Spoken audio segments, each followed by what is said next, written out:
Good evening, everyone, and welcome.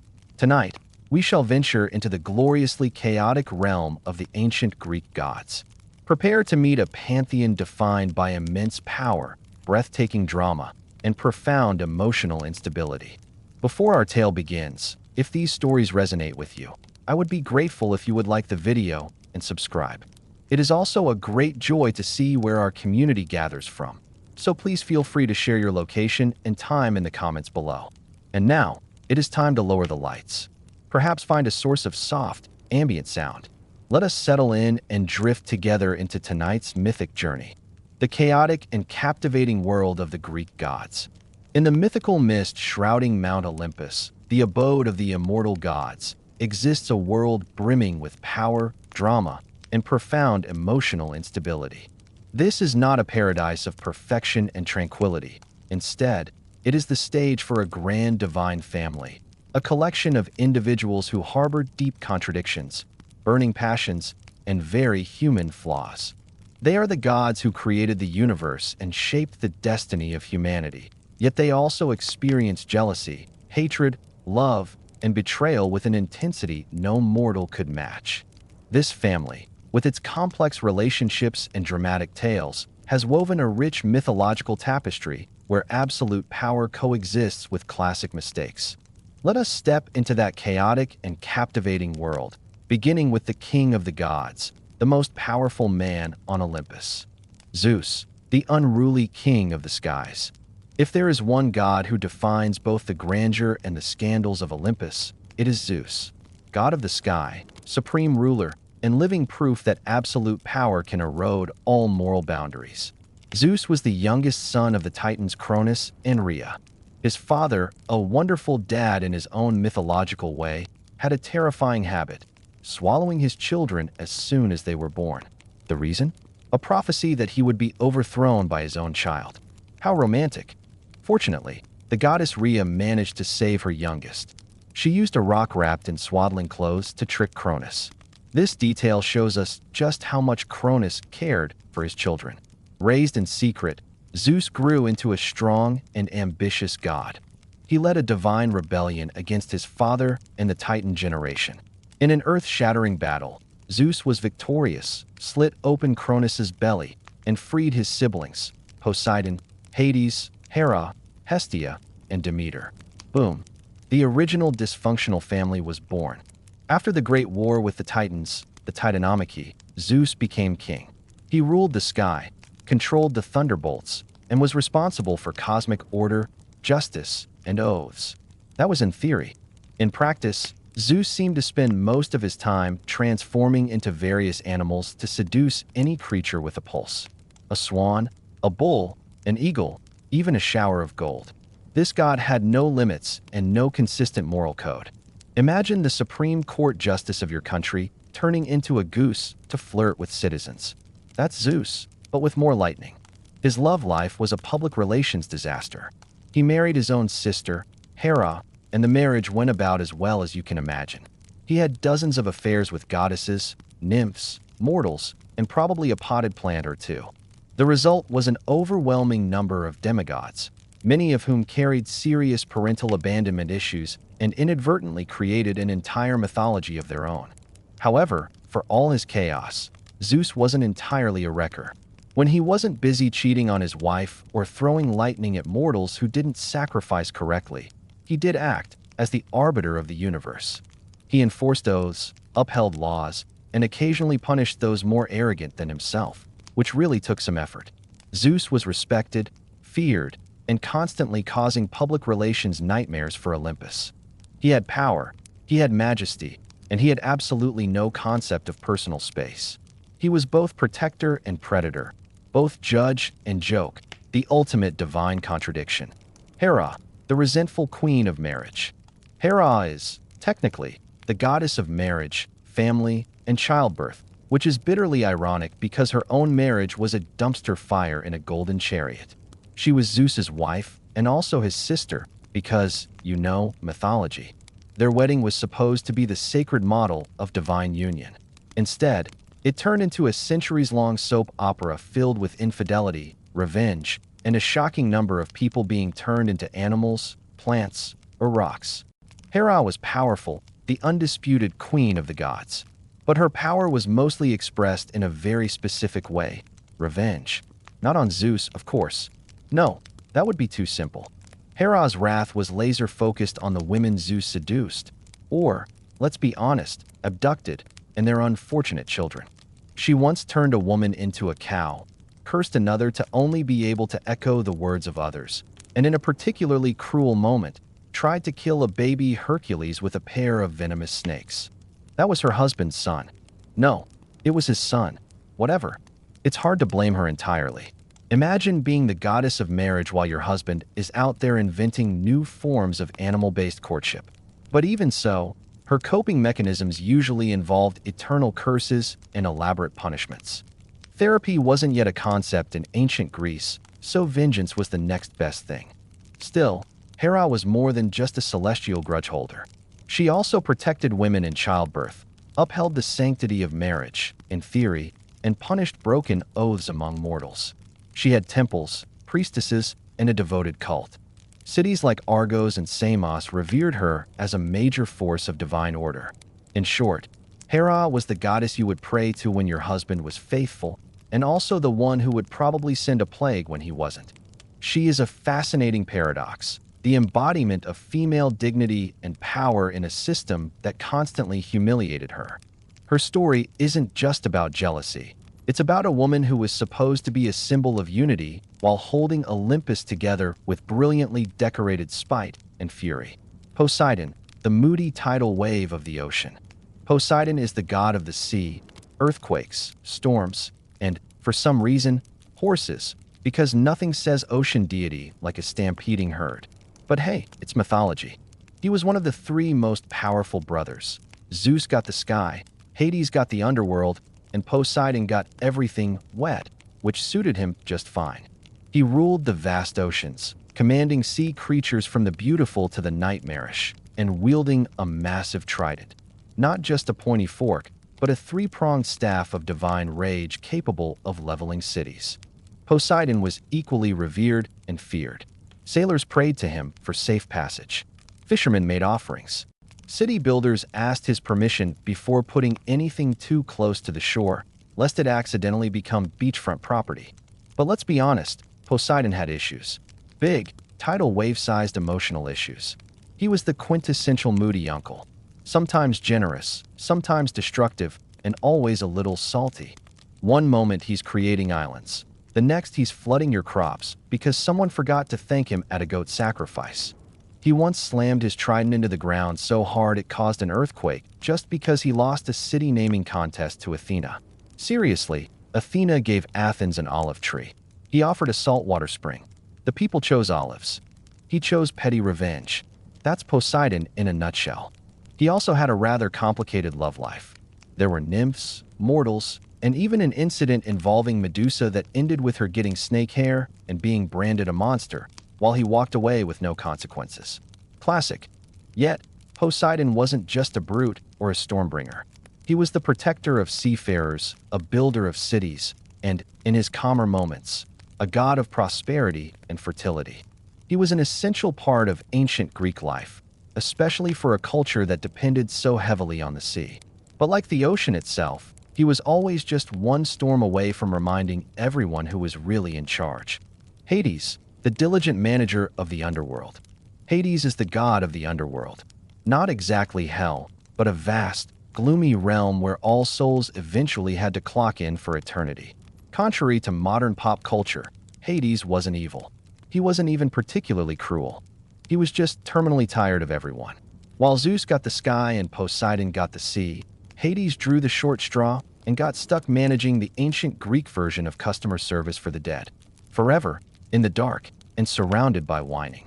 Hades ruled the underworld with a quiet, grim authority. He wasn't flashy. He wasn't loud. He didn't throw lightning or crash weddings. He just came to work every day, managed the logistics of eternity, and made sure souls didn't sneak out the back door. The ultimate middle manager. His domain was also called Hades, because apparently naming a kingdom after yourself wasn't a red flag back then. It had sections for heroes, Elysium, the average, Asphodel, and the truly awful Tartarus, ancient Greece's version of a very long detention. And guess who had to oversee it all? That's right, Hades, Olympus's resident workaholic goth god. Now, about Persephone. Yes, he kidnapped her. Not a great look. Definitely problematic. But, and it wouldn't be Greek mythology without a contradiction, they actually developed a strangely stable and functional marriage. She spent half the year with him, bringing a touch of life to the underworld, and the other half above ground, creating spring.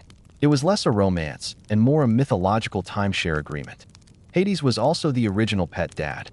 His dog, Cerberus, had 3 heads, a bad temper, and was not at all house-trained. But he kept the souls in place, mostly. Unlike his brothers, Hades didn't cheat on his wife, throw temper tantrums, or crave the spotlight. That's probably why the ancient Greeks rarely built temples to him. They were terrified of attracting his attention. He was the quiet, severe uncle you didn't invite to the party, but still respected from a safe, polite distance.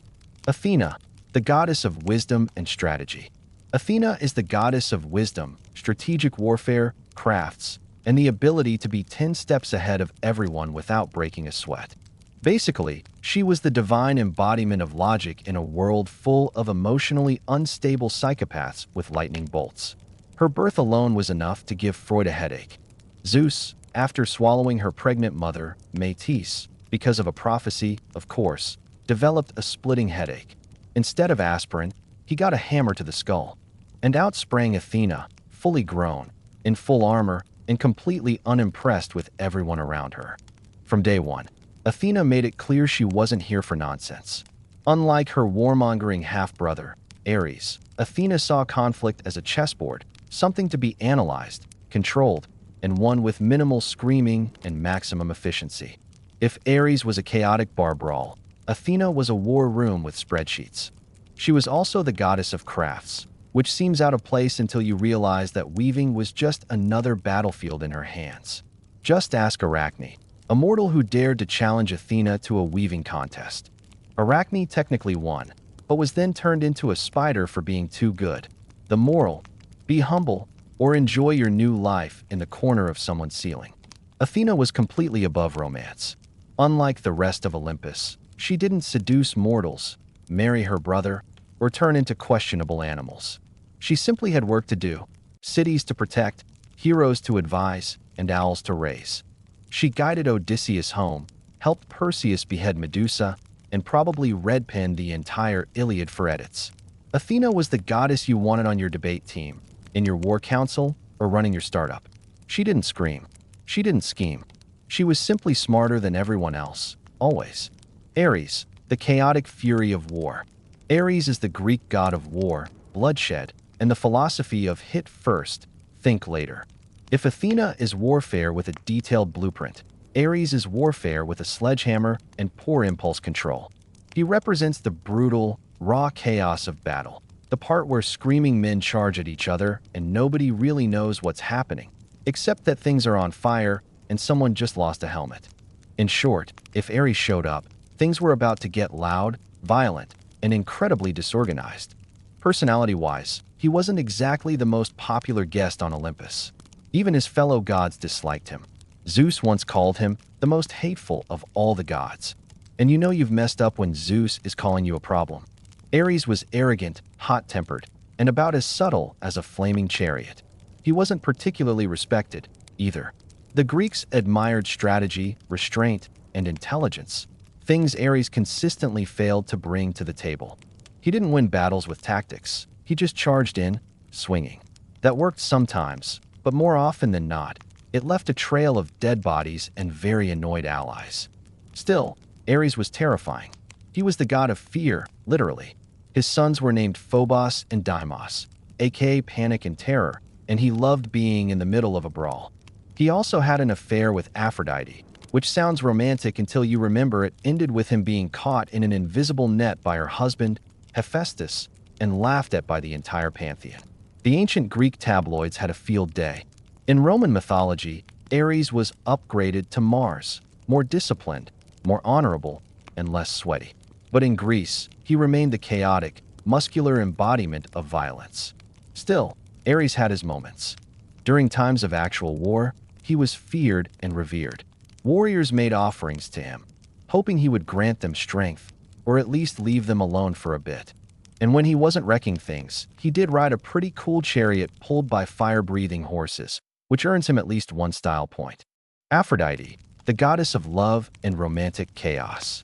Aphrodite is the goddess of love, beauty, desire, and romantic messes with an unusually high body count. If you've ever seen someone fall way too fast for the completely wrong person, congratulations, you've witnessed the divine influence of Aphrodite. There are two origin stories for her, depending on how much psychological trauma you can handle. In one version, she's the daughter of Zeus and Dion. In the older and frankly much weirder version, she was born from the sea foam that formed when Cronus cut off Uranus's divine bits and threw them into the ocean.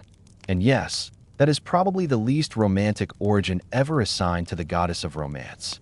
Aphrodite was so breathtakingly beautiful that both mortals and gods basically lost the ability to make good decisions in her presence. She had an actual magic belt, the cestus, that made her irresistible to anyone, which, let's be honest, is a bit of an unfair advantage in the dating scene. Despite being the embodiment of desire, Aphrodite's own love life was a mess. She was married to Hephaestus, the hard-working god of fire and forgery. But she famously preferred the company of Ares, the god of war, which tells you everything you need to know about her taste in men. Their affair was famously exposed when Hephaestus trapped them mid-tryst in a golden net and summoned the other gods to come and look. Ancient Greece, where revenge and public humiliation were considered excellent conflict resolution. But Aphrodite wasn't all chaos and cheating. She had a softer side, too. She helped young lovers, presided over weddings, and brought beauty to the world. She was the goddess people prayed to before a first date or when trying to charm their way out of doing something stupid. However, she wasn't above starting a war. She was the one who promised Helen of Troy to Paris, sparking the Trojan War. Why? Because she wanted to win a divine beauty contest. Yes, really. An entire civilization was burned to the ground because Aphrodite wanted a golden apple that said, "For the fairest." She was the patron goddess of desire, not stability. Beautiful, passionate, and completely unconcerned with your relationship boundaries. Hephaestus, the outcast blacksmith of Olympus. Hephaestus is the god of fire, metalworking, crafts, and being the only one on Olympus with an actual job. While the other gods were busy starting wars, chasing mortals, or throwing lightning bolts like confetti, Hephaestus was in his workshop, forging weapons, building palaces, and muttering under his breath.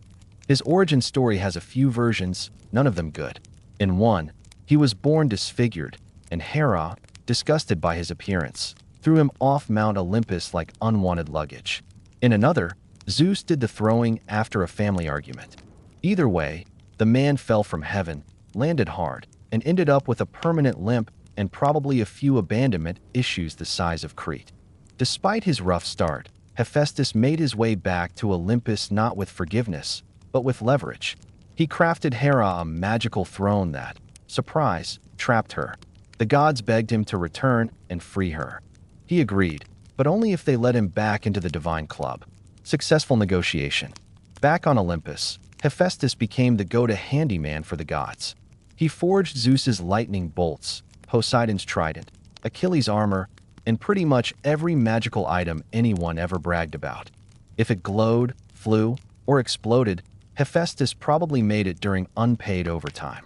Yet for all his skill, he was consistently looked down upon. His wife, Aphrodite, assigned, not chosen, famously cheated on him with Ares. His family was emotionally distant, to put it mildly. His colleagues were constantly breaking things he just fixed. But Hephaestus never raged like Ares or schemed like Hera. His revenge was creative, elegant, and passive-aggressive. Even the net he used to catch Aphrodite and Ares was a handcrafted work of art designed for maximum public humiliation. Practical and poetic. He wasn't glamorous. He wasn't shiny. But he was the god who built Olympus. Literally. Hephaestus is the quiet hero, the blue-collar god of the pantheon, the patron of blacksmiths, artisans, inventors, and anyone who has ever screamed at a broken machine and then fixed it with duct tape and rage. Hermes, the witty and swift messenger. Hermes is the god of travelers, commerce, thieves, messages, and suspiciously fast talkers. He's the guy with the winged sandals, a staff that probably didn't come with an instruction manual, and an energy that screams, "I've had 3 olives and told 2 lies already today." Unlike most gods, Hermes hit the ground running, literally. On the day he was born, he crawled out of his cradle, stole Apollo's cattle, invented the lyre out of a tortoise shell, and was back in his crib before anyone noticed. That was day one. It takes most gods centuries to cause that much chaos. Hermes just needed about 6 hours. He was known as the messenger of the gods, but that's an understatement. He didn't just deliver mail. He smuggled souls into the underworld, guided heroes through enemy territory, and probably invented the divine version of express delivery. If there was trouble, Hermes was already 2 steps ahead, leaving behind a vague alibi and a charming smirk. He was also the god of commerce and trade, because nothing says trustworthy marketplace like having the same guy oversee thievery. Hermes represented negotiation, persuasion, and morally flexible entrepreneurship. He was basically the patron saint of salesmen, tourists, pickpockets, and anyone who's ever haggled at a flea market. But he wasn't just a charming trickster. Hermes was loyal when it counted. He helped Odysseus outsmart Circe. He gave Perseus the tools to behead Medusa. He even guided souls to the underworld with a surprising gentleness, proving that underneath all the mischief, he had a job he took seriously. Hermes also had a signature accessory, the caduceus, a winged staff with 2 snakes wrapped around it. It's often confused with the symbol for medicine, which is ironic considering Hermes's main areas of expertise were speed, lying, and professionally crossing boundaries. If Olympus had an IT department, Hermes would be the over-caffeinated tech who speaks in acronyms, solves your problem in 2 minutes, and then vanishes to go optimize cloud functions, which may or may not involve stealing Zeus's wallet. He was smart, fast, untrustworthy, and utterly lovable. The god of getting it done, getting away with it, and not answering follow-up questions. Demeter and Persephone, the tale of the seasons. Demeter is the goddess of the harvest, agriculture, grain, and bringing life to the world, as long as she's in the mood. When Demeter is happy, crops flourish, trees bear fruit, and the world blooms in abundance. When she's sad, well, hello winter, famine, and general decay. She's one of the quieter gods on Olympus. No lightning throwing, no warmongering, no turning people into animals. But don't mistake quiet for harmless. She could cut off the planet's food supply with a single bad mood, which, as it turns out, she did. Enter Persephone, her beloved daughter, the literal flower child of Olympus. One day, Persephone was out picking flowers, minding her own business, when the ground opened up and Hades, god of the underworld and professional kidnapper, shot up and abducted her. A classic Greek parenting crisis. Demeter, understandably, lost her divine mind. She searched the earth in her grief, refusing to let anything grow until her daughter was returned. Crops failed. Animals starved. Mortals begged for mercy. Demeter's response? No Persephone, no produce. Finally, Zeus had to step in, mostly because humans were dying and no one was making offerings anymore. A deal was struck. Persephone would spend part of the year with Hades and part with Demeter. And thus, the seasons were born. Spring and summer are when Demeter is happy. Fall and winter are when she's sulking. So yes, one of the most important natural cycles in human existence comes from Demeter's seasonal mood swings. Global agriculture is powered by maternal grief and emotional blackmail. Mythology in its purest form. Dionysus, the god of wine and wild abandon. Dionysus is the god of wine, festivals, fertility, theater, madness, and the questionable decisions you make after your 3rd glass of whatever he's pouring. He's the divine embodiment of the YOLO philosophy, wrapped in ivy, slightly drunk, and possibly summoning a leopard. Born under highly dramatic circumstances, Dionysus started life as the son of Zeus and a mortal woman named Semele. When Hera found out, she tricked Semele into demanding that Zeus reveal his true divine form. Spoiler, it incinerated her. Zeus, ever the problem solver, stitched the unborn Dionysus into his thigh and carried him to term. Yes, thigh pregnancy. Greek mythology, where nothing is too weird to question. Dionysus grew up wandering the earth, spreading the art of winemaking, chaotic joy, and a healthy dose of existential dread. He was followed by a rowdy entourage of satyrs, goatmen, maenads, frenzied female followers, and woodland party crashers, a traveling circus of ecstasy and potential property damage. His worship wasn't just about fun and grapes. Dionysian rituals were about abandoning identity, inhibitions, and sometimes your clothes. His festivals were wild, immersive, and often involved masks, theater, and very questionable decisions under the stars. Think Burning Man, but with divine consequences. But Dionysus wasn't all fun and fermented beverages. He had a temper, a very dramatic one. If you mocked him, refused his worship, or interrupted his vibe, things got weird.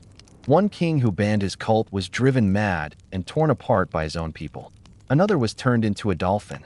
He didn't do subtle punishments. He made statements. Yet he was also deeply compassionate, especially to outcasts, misfits, and those on the fringes of polite society. He brought comfort to the broken, a voice to the silent, and occasionally turned people into grapevines, which was probably symbolic of something. Dionysus is the paradox of divine liberation and chaos. He is joy and destruction, art and insanity. The god who grants you creativity one moment and has you dancing barefoot in a vineyard the next, questioning your life choices. Artemis, the independent goddess of the wild. Artemis is the goddess of the hunt, the wilderness, wild animals, and the moon. She's also the goddess of no, I will not be elaborating, and yes, that was a threat. Often depicted with a bow in one hand and zero tolerance in the other, Artemis was one of the few Olympians who didn't need thunderbolts or love potions. She had precision, discipline, and a pack of divine wolves. As Apollo's twin sister, Artemis came into the world in typical overachiever fashion. She helped her mother deliver her own brother right after she was born. From that point on, she was done with men. She swore off marriage, romance, and anything that looked remotely like emotional vulnerability. Instead, she roamed the forests, hunted stags, and surrounded herself with a loyal band of female followers who all shared her love of nature and disinterest in drama. Artemis was best known for her chastity, not in a fainting Victorian lady sort of way, but in a touch me and I will turn you into a stag sort of way. Take Actaeon, a hunter who accidentally stumbled upon her while she was bathing. Instead of calmly explaining boundaries, she turned him into a deer and let his own dogs tear him apart. Message received. She was fiercely protective, especially of women and children. While many Olympians treated mortals like chess pieces or dating apps, Artemis acted as a divine shield for the vulnerable. She punished those who disrespected sacred nature or harmed the innocent. And her retribution was swift, poetic, and often fatal. As a moon goddess, she represented quiet, clarity, and mystery. She brought light to the night and guided travelers through the darkness, both metaphorically and literally. If Apollo was the blinding brilliance of the sun, Artemis was the cool, focused gaze of the moon. Less warmth, more observation. She wasn't flashy, but she didn't have to be. Artemis had presence. You didn't challenge her. You didn't flirt with her. You just hoped she wasn't aiming in your direction. In modern terms, Artemis was the original independent woman. Fierce, free, and completely unconcerned with what you thought of her. She didn't live on Olympus. She ran in the woods. Apollo, the dazzling light and insecure wreck. Apollo is the god of the sun, music, prophecy, healing, poetry, archery, and, honestly, at this point, just assume he filled out every job opening on Olympus. If the gods had LinkedIn, Apollo's profile would crash the site. As Artemis's twin brother, Apollo was the radiant, shining golden boy of Olympus. Golden hair, golden lyre, golden chariot. He was the reason we have daylight, according to Greek myth, as he literally drove the sun across the sky every day in a flaming chariot. No pressure if you're late for work. But underneath all that brilliance was a lot of feelings. Apollo was dramatic. He was emotional. He was the guy who would sing ballads after a breakup and then curse the person who rejected him, literally. Just ask Daphne. She turned into a laurel tree just to get away from him. Apollo mourned her loss. Then he made her a sacred symbol and wore her leaves as a crown, because that's healthy. He was also the god of prophecy, which means he technically knew everything was going to end badly and still got upset when it did. The energy of a classic overachiever. He established the oracle at Delphi, where priestesses, fueled by divine madness, mumbled poetic riddles that somehow explained everyone's fate. Very user-friendly. Apollo had a complicated relationship with love. He pursued a number of mortals, was rejected by most of them, and reacted with varying levels of poetic melodrama. When a Spartan prince named Hyacinthus died in a discus-throwing accident, possibly from Apollo's own bad throw, he was so distraught he turned the boy into a flower, which is sweet if you ignore the blunt force trauma part. Still, Apollo was also a healer. His son, Asclepius, became the god of medicine, and Apollo himself could cure plagues, or cause them, depending on how offended he was feeling that day. In sum, Apollo was brilliance wrapped in insecurity, power draped in poetry, and charm with a short fuse. The kind of god who would write you a love song and then shoot you with an arrow if you didn't clap. Hestia, the stillness in the storm. Hestia is the goddess of the hearth, home, and domestic peace, which is ancient Greek for the only god on Olympus not causing weekly international incidents. She was the firstborn of Cronus and Rhea, and also the first to be swallowed by her charmingly paranoid father. Later, she was the last to be disgorged when Zeus overthrew him, which technically means she was both the oldest and the youngest of the Olympian gods. Yes, Greek mythology is a logical funhouse mirror. Unlike her more chaotic siblings, Hestia chose peace. She didn't engage in power struggles, didn't throw curses, didn't sleep with mortals, and didn't even subtweet anyone. She was offered a throne on Olympus, politely shrugged, and gave it to Dionysus. Why? So she could tend the eternal flame and not get dragged into family drama. Queen behavior. She presided over the hearth, the center of every home, temple, and city. Wherever a fire burned for warmth, cooking, or ritual, Hestia was there in spirit. No grand temples in her name, no scandalous myths, just a quiet presence that made everything else work. The original background essential. She was also the goddess of hospitality. In a world where shelter and food meant survival, she represented the sacred duty to care for guests. Invoking her meant your fire would stay lit, your bread wouldn't burn, and hopefully, your relatives would leave on time.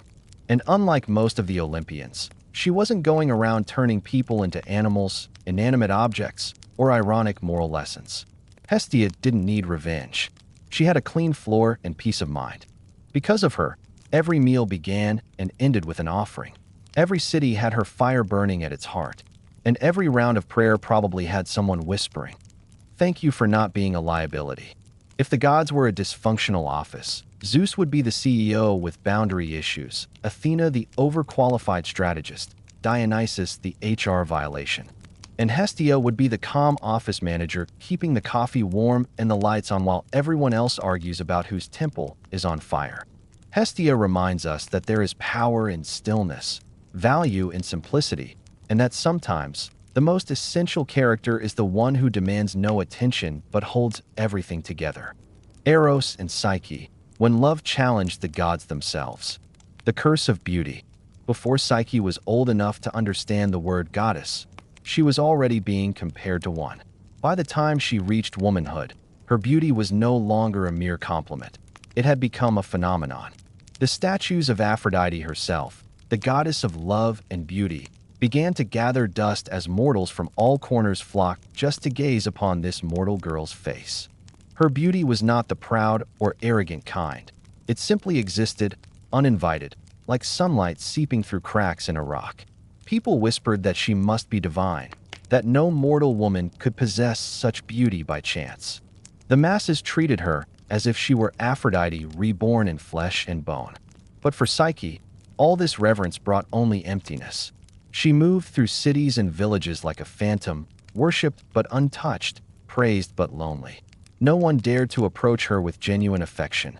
Men looked at her as a living painting, perfect, silent, and unattainable. Even her family, though proud, grew increasingly uneasy. Her two sisters had married noble men, started families, and lived the warm, real lives that Psyche herself craved. But no suitor dared to come for a girl who was said to be Aphrodite's rival. And that was the danger. You see, gods do not like competition, especially not Aphrodite. To see her own temples fall silent while mortals laid wreaths at the feet of a mortal girl made the goddess burn with divine fury. To her, Psyche was not a beautiful child. She was an insult carved into flesh. Psyche, however, was oblivious to this. She spent her days walking alone in gardens, speaking to no one. She had never felt a lover's touch or heard a whispered vow in the dark.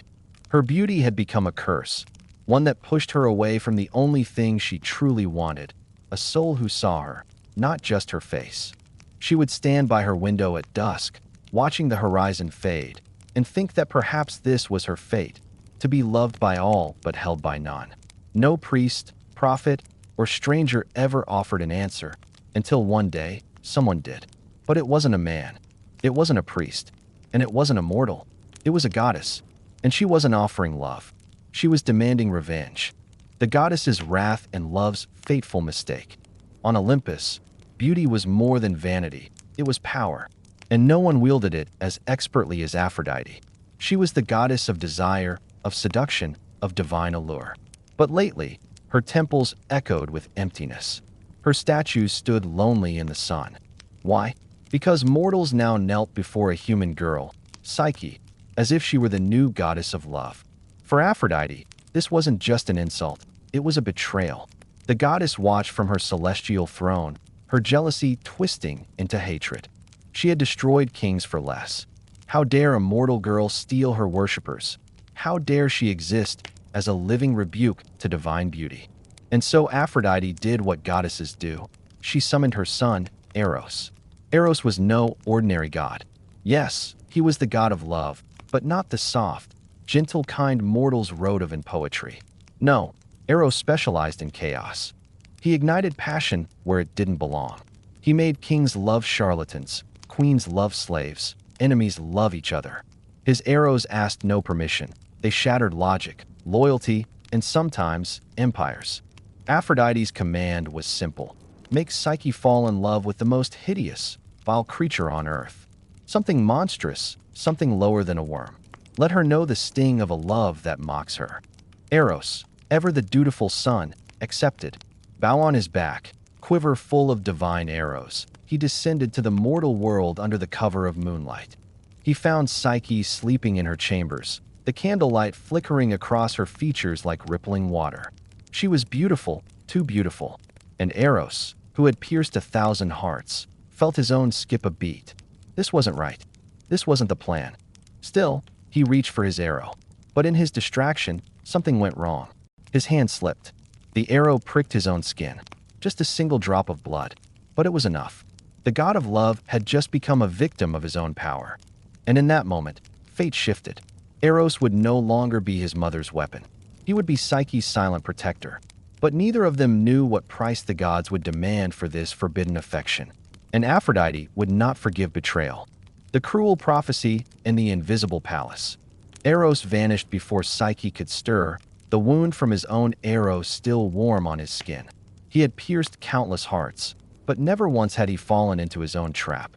Now, with every beat of his heart, he felt a longing he did not understand, a need to protect her, to cherish her, to hide her from the cruel eyes of Olympus.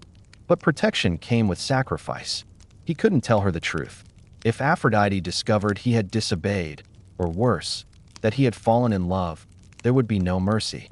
Not for him, and not for Psyche. So, Eros made a silent vow. He would love her from the shadows. Meanwhile, Psyche's life grew stranger. No suitors came. Her beauty, once a spectacle, now seemed cursed. Whispers of divine retribution spread through the kingdom. Her father, desperate and afraid, consulted the oracle of Apollo, and the words that came back were brutal. She will not marry a mortal man.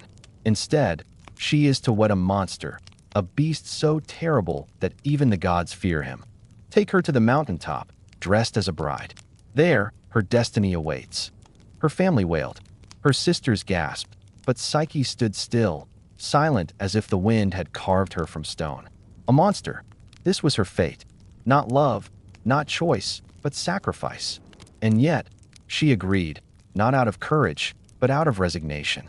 She had been worshipped as a goddess, but never touched by love.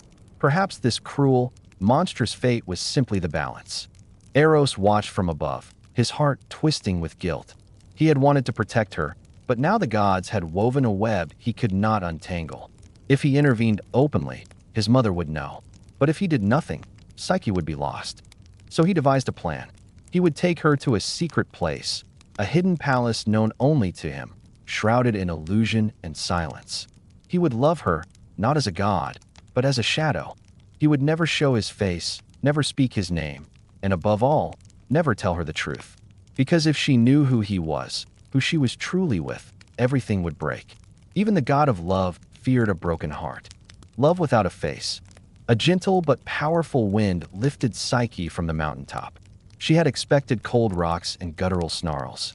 She had braced herself for the roar of a monster, but instead, there was silence, a soft and surreal quiet. When she opened her eyes, she was no longer on the mountain. She was standing in a meadow of glowing flowers, more vibrant than any garden she had ever known.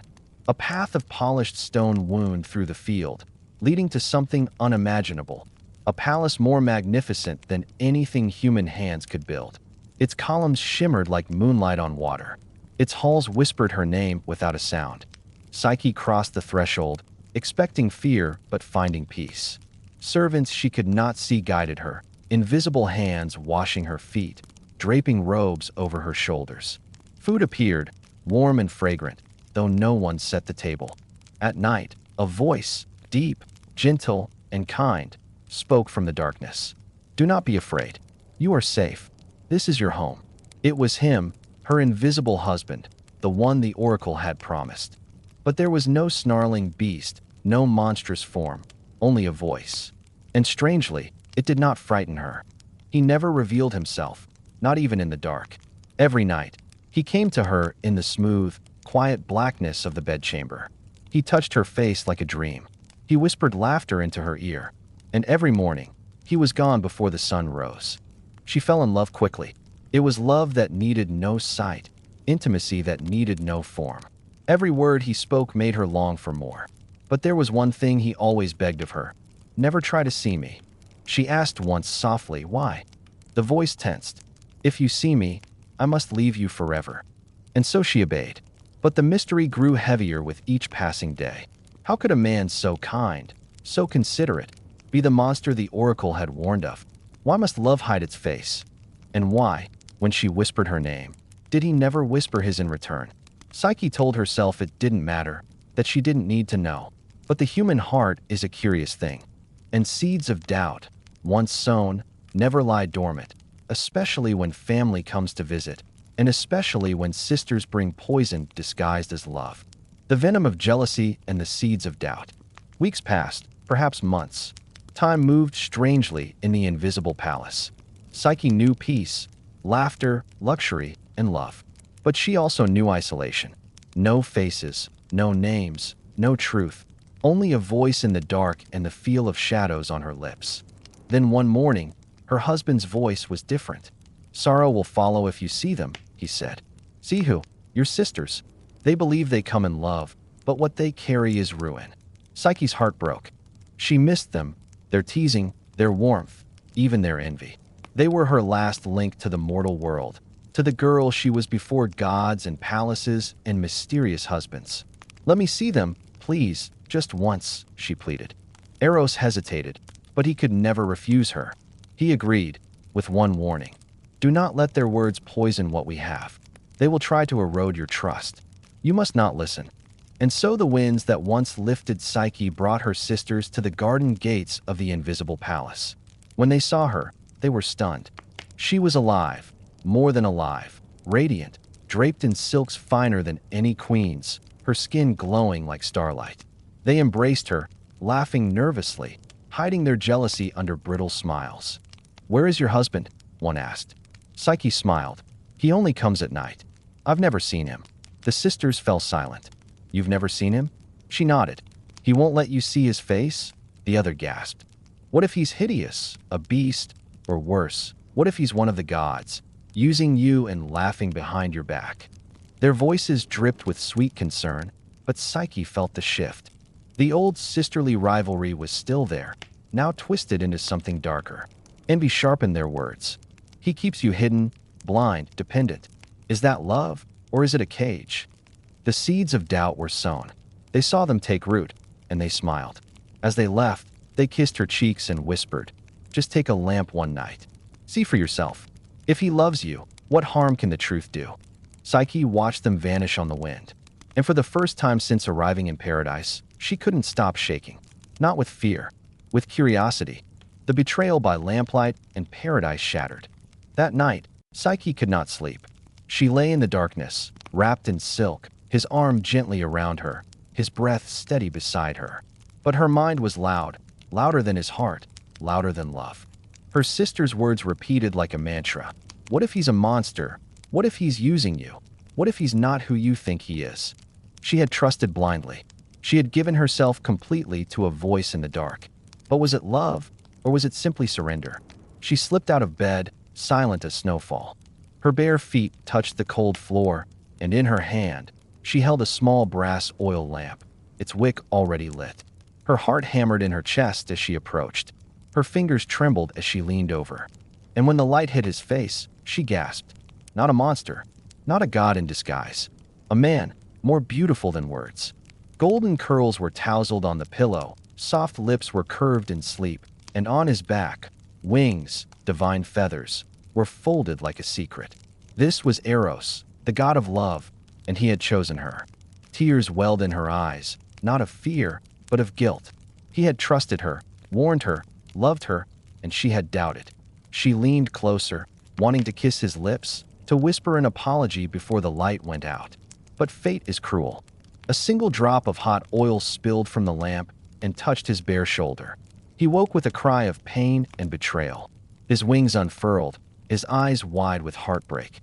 "You have broken your promise," he said, his voice hollow. "You believed in fear more than in love." "I'm sorry," Psyche whispered, sinking to her knees. "I only wanted to know." Eros backed away, his glow dimming. "Now you know." And with that, he vanished into the darkness. The palace crumbled behind him. The invisible world they had shared dissolved like smoke. Psyche was left alone on a barren hillside, the lamp still warm in her hand, and her heart shattered.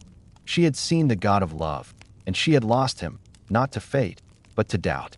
The journey of atonement and Aphrodite's trials. Psyche wandered barefoot and broken through a world that was suddenly colder. The lush gardens, the silken halls, the voice that had sung her to sleep, all gone. The sky offered no answers. The earth offered no comfort. Only her regret remained. Every step was heavy with sorrow. She called Eros's name in the woods, in the fields, by the rivers, even in her dreams. But there was no reply. In desperation, Psyche returned to her father's house. But the palace that had once cherished her now buzzed with rumors. Her sisters, gloating in her misery, claimed she had married a demon and lost everything. No one believed her stories of love, gods, and winged husbands. So she left again, this time not in exile, but with a purpose. She would find Eros, no matter how far she had to go, no matter what wrath she had to face, even if it meant walking into Olympus itself. But mortals cannot simply walk into heaven. So she went to the only one who could guide her, the one who had started it all, Aphrodite. Yes, Psyche was afraid. The goddess had every reason to hate her. But if Eros still loved her, if there was even a flicker of hope, Psyche would face the fury of all Olympus to earn her redemption. She found Aphrodite not in a golden temple, but in a private garden, surrounded by mirrors.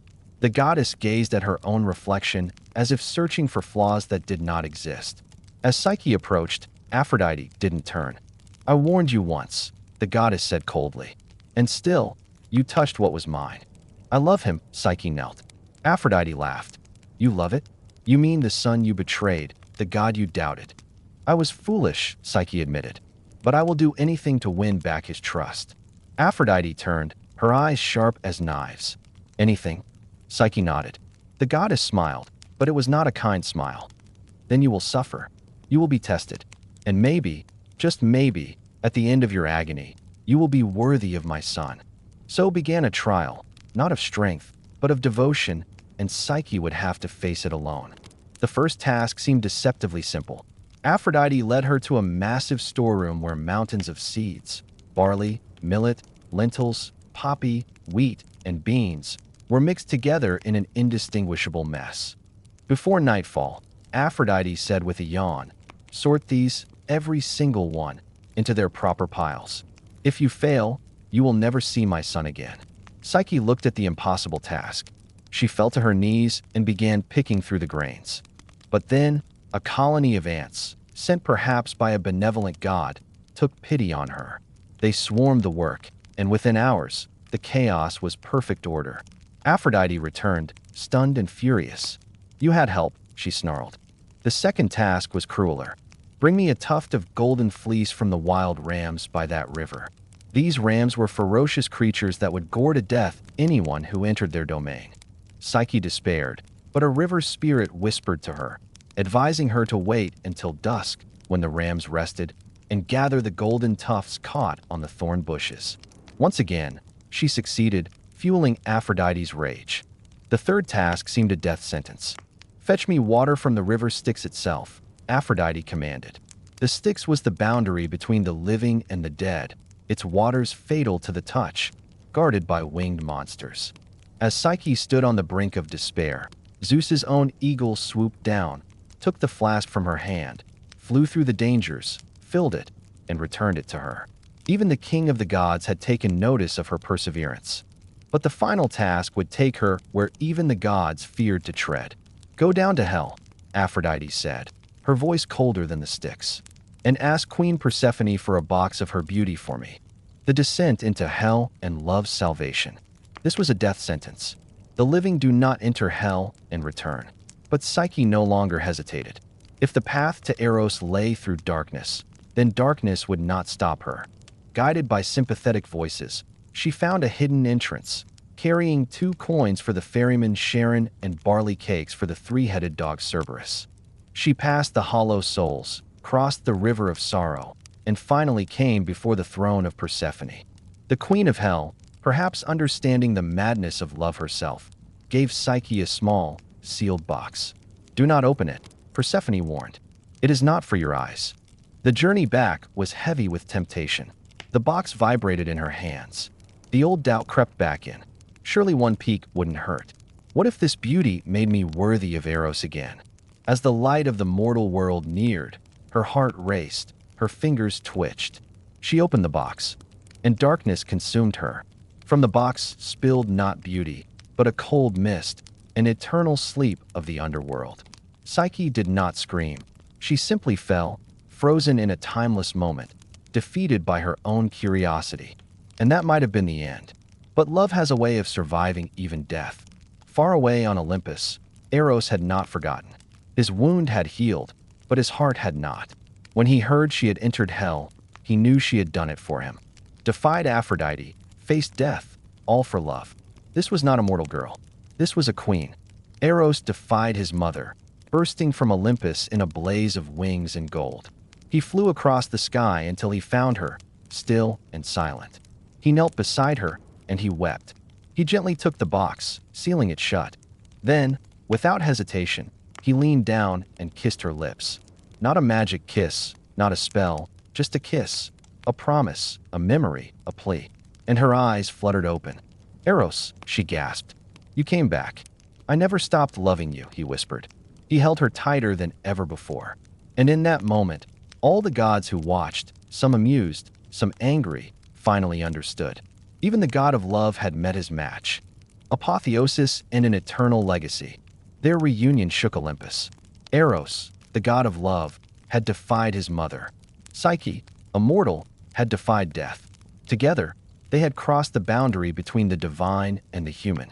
Aphrodite was furious, demanding punishment. But the gods were no longer so sure. They had seen Psyche's trials, her persistence. Her love had survived what no earthly love could. And so, they turned to Zeus.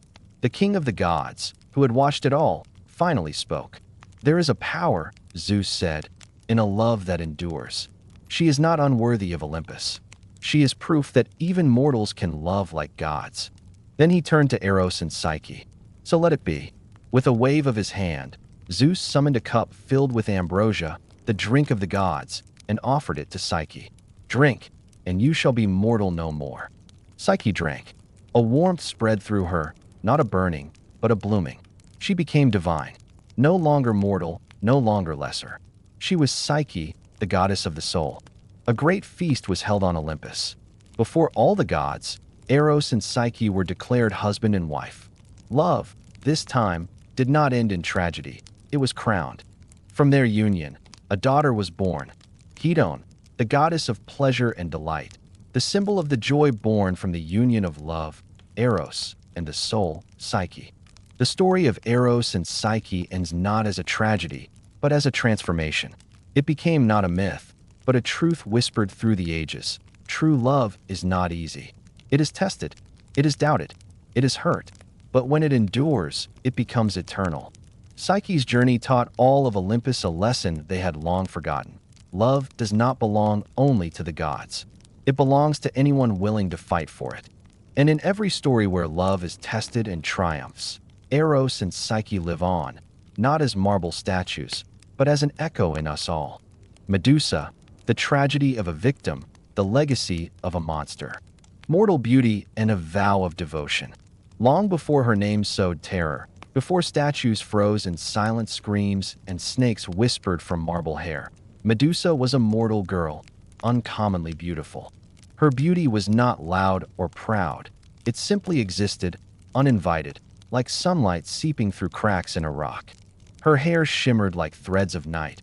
Her eyes held the stillness of the ocean before a storm, and her presence, though quiet, was enough to stir both kings and gods. She was born into a family of monsters, in an age when monsters were both worshipped and feared. Her two sisters, Stheno and Euryale, were immortal gorgons, fierce and monstrous from birth. But Medusa was different. She alone was mortal. She alone could die, and perhaps that is what made her all the more precious. But Medusa did not crave a throne, did not need lovers, nor did she care for the crown of divine favor. She had chosen something much rarer, devotion. As a young woman, she entered the sacred service of Athena, the virgin goddess of wisdom, war, and restraint. In the echoing marble temple, built on high cliffs overlooking the sea, Medusa swept the floors, lit the incense, and whispered prayers before dawn. She had taken vows of chastity, purity, and silence. She did this not out of obligation, but out of belief. She admired Athena not just as a goddess, but as an ideal, powerful, untouchable, above the chaos of the human heart. Over time, even the people began to whisper that Medusa was a living statue of Athena herself. Worshippers would steal glances at her while pretending to pray. Her face became an icon. Her voice was rarely heard. Her life was bound in sacred duty. But beauty, even in a temple, is not safe. News of Medusa's grace spread beyond the temple walls, across cities, through forests, and to the realm of the gods. And with it, danger followed. Because on Olympus, desire often wears a divine face, and the line between admiration and possession is as thin as a razor's edge. One god in particular took notice of her. Not a god of wisdom, not a god of restraint, but a god of the sea, of storms, and of appetites. And while Medusa held to her vows, fate had already begun to turn. Because in the realm of the gods, even innocence can be punished. And soon, Medusa's sanctuary would become her prison. The violation in the sanctuary. Deep beneath the crashing waves and coral palaces of the sea, Poseidon ruled the oceans with pride, fury, and a hunger that was never fully sated. He had tamed monsters, created storms, and possessed goddesses. But now, his eyes were turned towards something far less divine, a mortal Medusa. Her beauty had reached Olympus, but it was her stillness, her discipline, her untouchable grace that haunted him. She belonged to no man, no god, no mortal king. She had chosen a life of devotion, a life that set her apart from desire.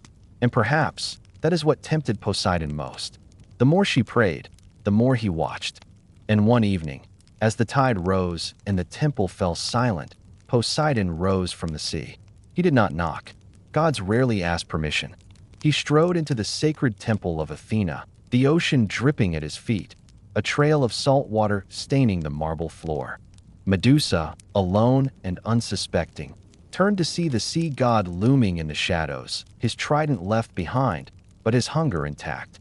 She called out Athena's name, but her cries echoed uselessly.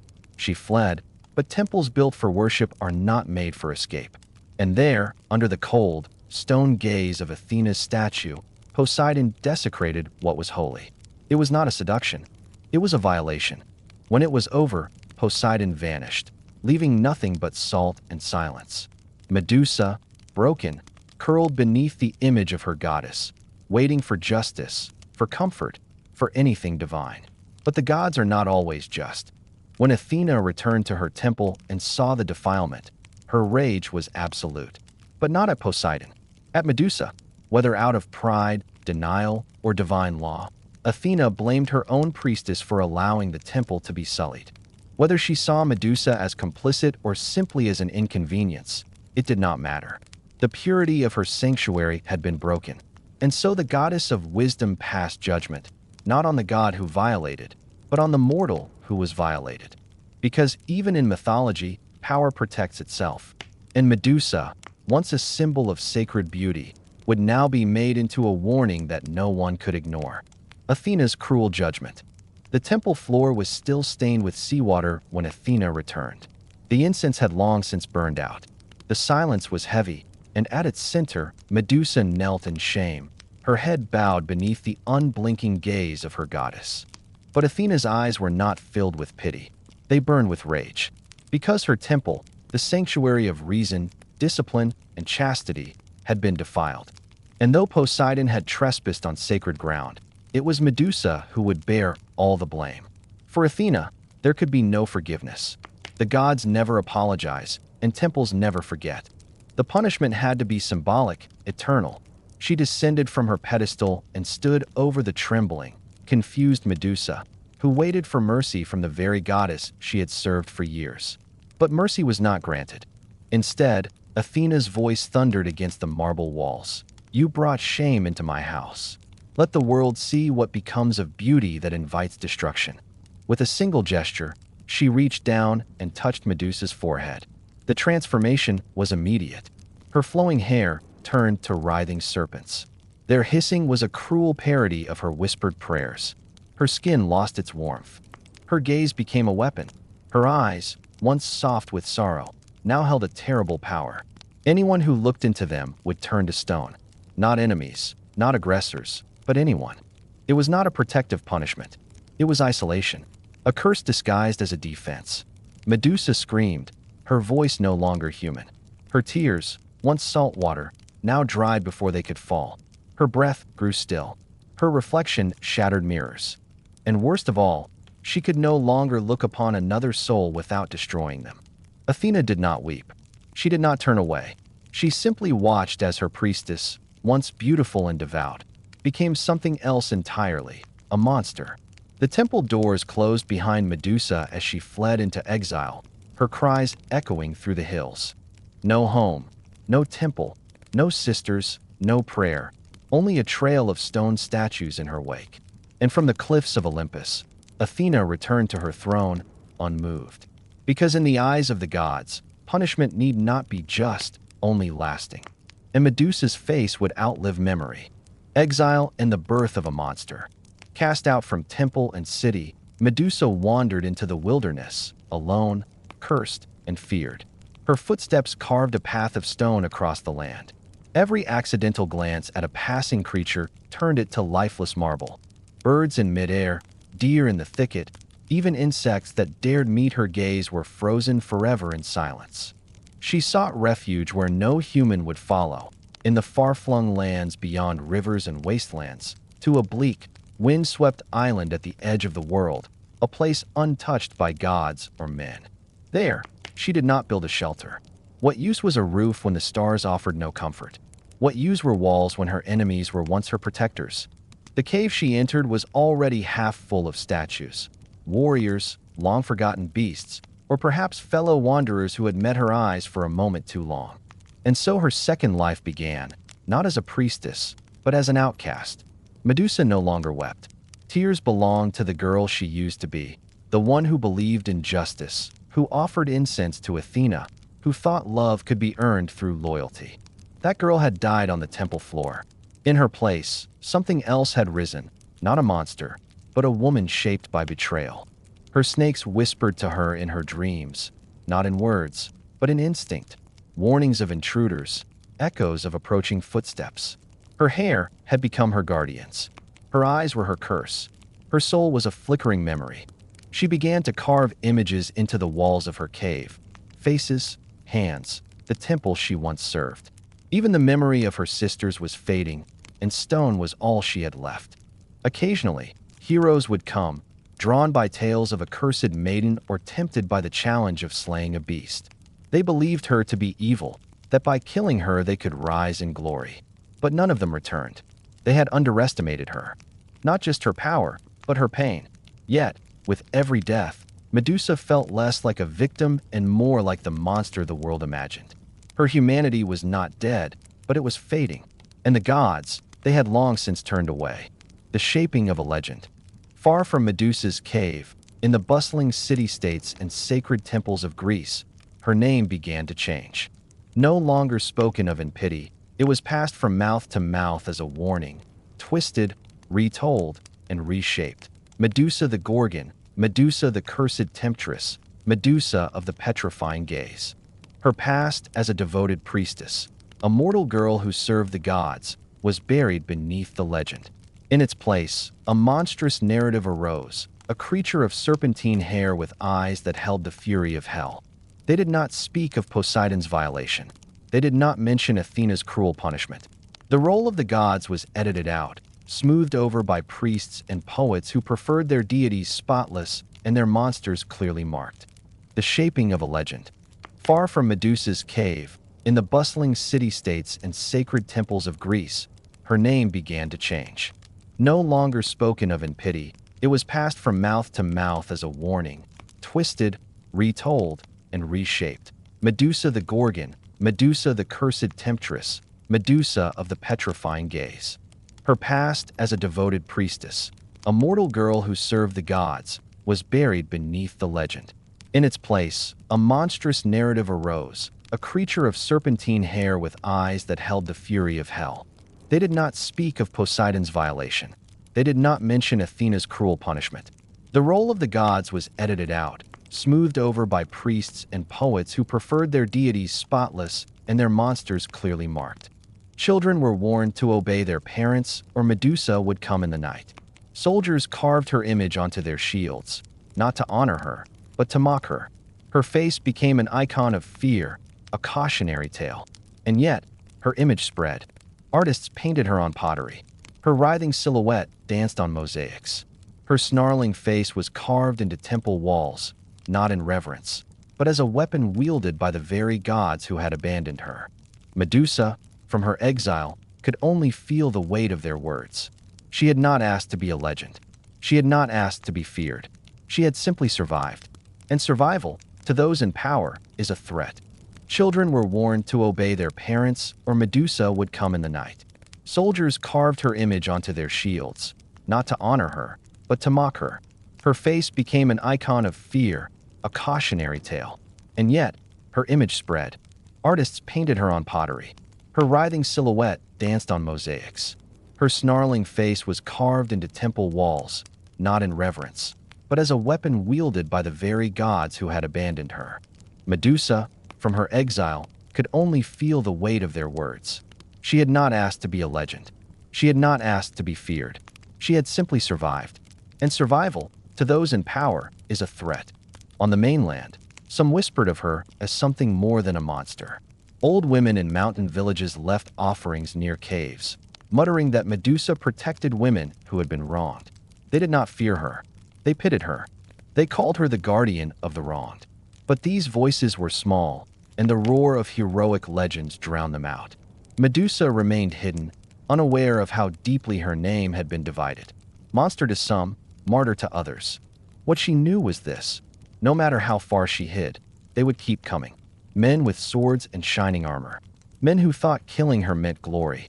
Men who never cared who she had been, only what she had become. And somewhere, a new challenger was being born. A boy who would grow into a man, a hero, and her final visitor. The hero's quest.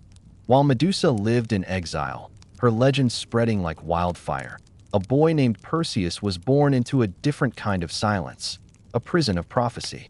His mother, Danae, had been locked in a bronze tower by her father, King Acrisius, in a desperate attempt to prevent a prophecy that her son would one day cause his death. But the gods do not respect mortal locks. Zeus came to Danae, not in love, but as a shower of gold, slipping past walls and warnings. From that divine encounter, Perseus was born. When the king discovered the child, he dared not kill the son of Zeus directly. So he cast mother and child out to sea, sealed in a wooden chest, a quiet execution wrapped in cowardice.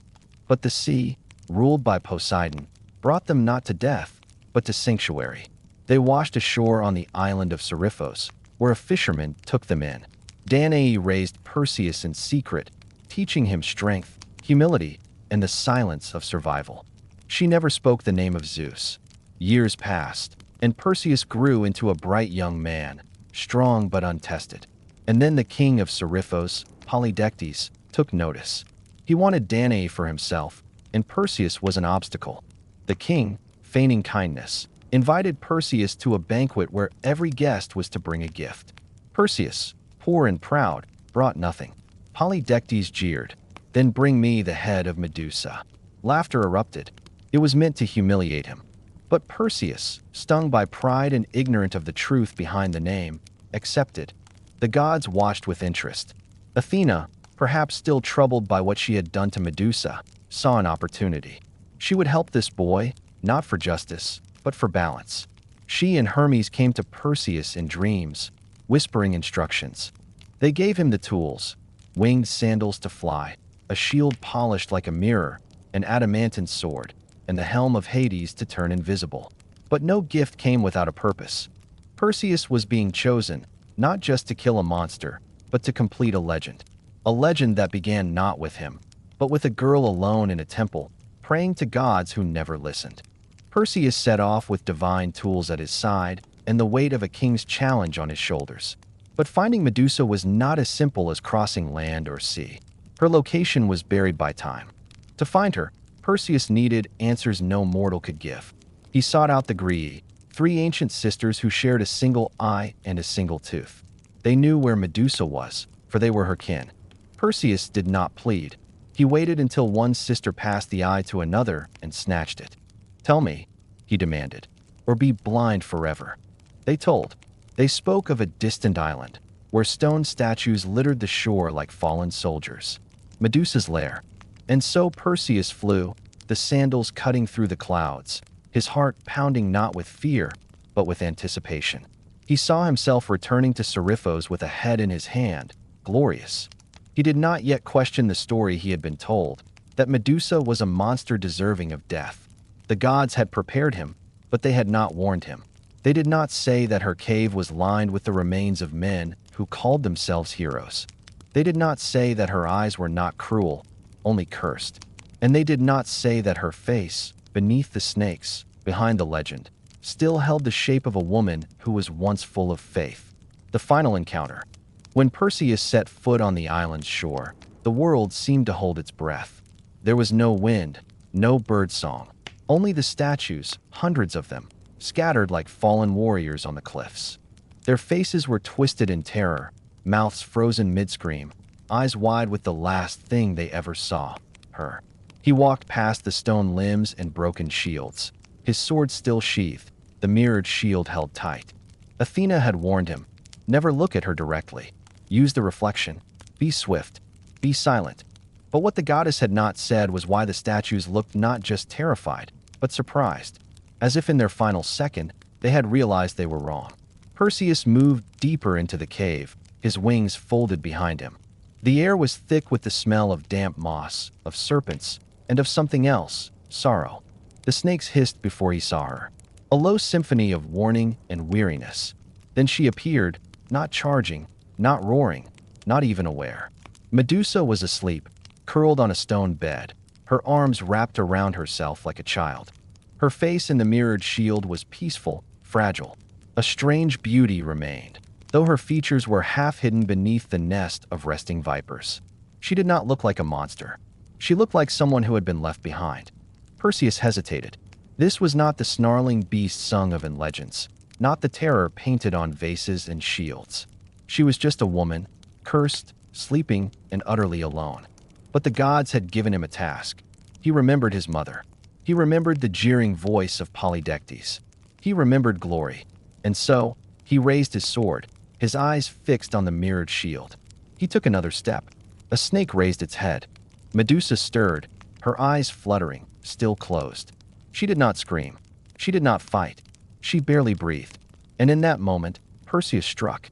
The blade hissed through the air with divine sharpness. Silence followed. As her head fell into the bag lined with bronze scales, the island sighed. The curse was over. Or so he thought. Because you can kill a body, but not a story. And Medusa's was just beginning. The weaponization of a victim.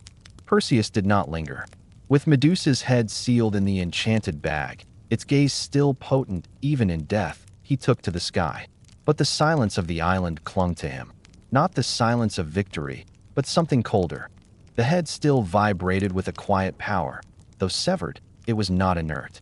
The snakes still writhed, their tongues flicking out, sensing the world beyond the bag. As he flew over the ocean, he began to feel uneasy carrying it. He remembered the mirrored shield and the face he had seen. She had not snarled. She had slept. Was it truly a monster, or had he killed a warning wrapped in a misunderstanding? He pushed the thought aside. The gods had guided him, hadn't they? But as the wind howled louder, Perseus noticed something strange. The head was humming. Not a sound, but a feeling. As if it still remembered the world. As if the soul of Medusa, cursed, betrayed, mutilated, was still looking out, still aware, still waiting. Perseus returned to Seriphos. The people greeted him with cheers, not knowing what lay in the bag, not knowing what it had cost. But King Polydectes was no fool.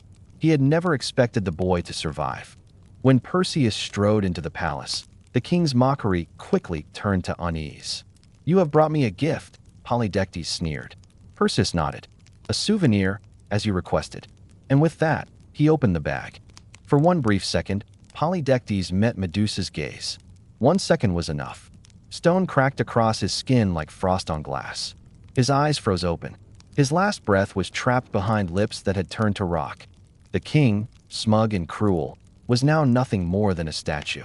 His mother, Danae, rushed to embrace him, finally free. And still, Perseus said nothing of the girl in the cave. To them, Medusa was a monster vanquished, a tool used. No one asked who she had been. But Perseus remembered. The story spread. Songs were written. Temples were built. Perseus was called the Gorgon Slayer, the champion of the gods. They carved his name in marble, never hers beside it. Later, he placed Medusa's head on the shield of Athena at the goddess's own command. Her face, once scorned, was now turned outward as a weapon of divine justice. But not justice for her, justice for others. Even in death, Medusa served. Even in silence, her power remained. And Perseus, the golden hero, walked beneath that shield for years to come. Every victory was won with the face of the woman he had killed. He was loved. She was feared. And neither could change the roles the gods had written for them. The transformation was complete. Medusa had been a priestess, then a victim, then a monster, and now a weapon, a symbol. The immortal gaze. Medusa's face now looks out from Athena's aegis shield, unblinking, eternal. To most, it is a symbol of divine terror, of enemies turned to stone, of battles won with a single glance. But for those who look closer, the gaze holds something more than rage. It holds memory. It holds injustice. It holds the truth that no temple scroll would dare to write. For centuries, warriors marched behind that shield, unaware that the face they wielded once belonged to a woman who had never raised her hand in violence. Her curse, gifted by the gods, had become a tool of empire. The weaponization of her trauma was complete. And yet, her eyes continued to watch. Long after her voice was silenced, her gaze witnessed 1,000 battles. She saw kings rise and fall. She saw temples crumble and heroes grow cruel. She saw altars raised to the men who called her a monster and prayers whispered by women who understood what she had lost. Over time, her legend fractured. To some, she remained the Gorgon. To others, she became something else entirely. A symbol of resistance, a goddess of wronged fury and justice, a spirit who stood between the powerless and the predators. Her myth bent and twisted, but the core remained: a woman wronged, a woman reshaped by pain, a woman whose story was stolen but whose gaze could never be taken away. Even now, in modern stories and art, Medusa rises again, not to petrify, but to testify. She stares from paintings with pain and rage. Her story is retold, not to celebrate Perseus, but to ask why he was ever called a hero. Because myths evolve, and sometimes the monster isn't the one with fangs, but the one holding the sword. And in every generation that dares to question the old story, Medusa blinks once and watches them begin to understand. Her true power was never in turning men to stone, but in forcing each of us to look at her story and ask, was she truly the monster? And in that question, Medusa lives again.